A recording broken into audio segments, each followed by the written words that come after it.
is capable of very precise control. All adverse conditions, like wind and currents, can be turned to your advantage. But first, let's make sure that you understand the basic principles of twin-engine boat control. All idle speed handling is accomplished with the shifters and throttles, never the steering wheel. If you are trying to use the wheel while docking, stop it, get help. The rudders have little or no effect at slow speeds. If there is no water flowing around the rudder, the boat won't steer, so there's no point in trying to steer your way into a dock. It won't work. The first step in learning precision control is to become skilled at the use of throttles and shifters. If you put the port engine only ahead, the boat moves ahead, the stern will move to port, the bow moves to starboard. If you put the starboard engine only ahead, the boat moves ahead, the stern will move to starboard, the bow will move to port. If you put the port engine only astern, the boat moves astern, the stern will move to starboard, the bow will move to port. If you put the starboard engine only astern, the boat moves astern, the stern will move to port, the bow will move to starboard. If you put one engine ahead, and the other astern, the boat is going to pivot on its axis. Some boats will pivot precisely on its axis, others will not. With the boat standing dead still in the water, put the starboard thruster ahead, and the port astern with both engines at the same speed. Leave them for a minute and observe how the boat pivots. Is it turning precisely on its axis or not? Now increase the throttle evenly on both thrusters. Again, take note of how the boat turns, what kind of circle it is making. Play around with throttle speed and see how it behaves at differing engine speeds. The objective here is for you to learn how the boat behaves with these control inputs. If you increase a head throttle on the starboard thruster, but nothing on the port thruster, the boat is probably going to turn faster, but in a wider turning circle. With the port thruster astern, and the starboard ahead, apply more throttle on the one astern, and less on the one ahead. Observe how this control combination affects the way the boat turns. The point here is to learn the control differences between putting more power on the engine in astern than the one ahead. Similarly, practice with less throttle on the one astern, and more throttle on the one ahead. And again observe how this control combination affects the way the boat turns. The point here is to learn the control differences between putting more power on the engine ahead than the one in astern. By putting the engine on the side in the direction you want to turn, astern, you control the radius of the turn by how much throttle you apply to one engine or the other. Usually, more power on the astern engine will give you the sharper turn.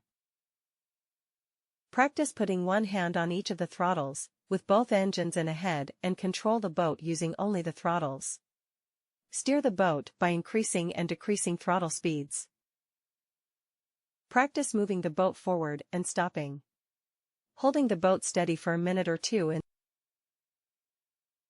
that stopped position. With the boat stopped, pick an imaginary spot on the water, about 100 feet ahead. Maybe you can find some floating debris, buoy, channel marker, or something for reference. Ideally, you will find a transit. Practice trying to back along a straight line, using the throttles to control direction. Here is an approach to dock portside to using the control techniques that you will practice. At this point, you are perpendicular to the dock, 5 meters away. Ease the boat in until the piling is touching on the port side of the bow. Next, put the port thruster ahead, and the starboard thruster astern.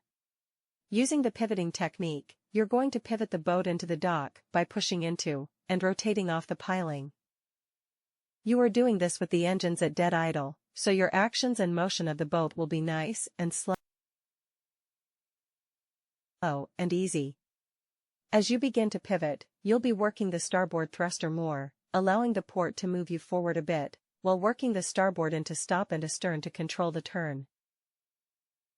As the boat pivots, it will reach a point where the bow will want to move forward because the angle is no longer pushing against the piling. At this point, you forget about the piling and concentrate on bringing the stern into the dock, without allowing the bow to drift away. The farther the boat is into the turn, the more the bow is going to want to slip off the piling, and the more you will have to use the astern engine to hold it back. Keep in mind that is it possible to make the boat pivot the stern toward the dock, by using the piling as a push point. This is the preferred method if you have strong winds or tides. Holding the bow against the piling means that the boat is staying in the same place so that you're less likely to slide forward. Most people have problems with strong winds or currents because they never learned how to deal with them. The fact is that you can use the wind and current to your advantage, rather than letting it be your enemy.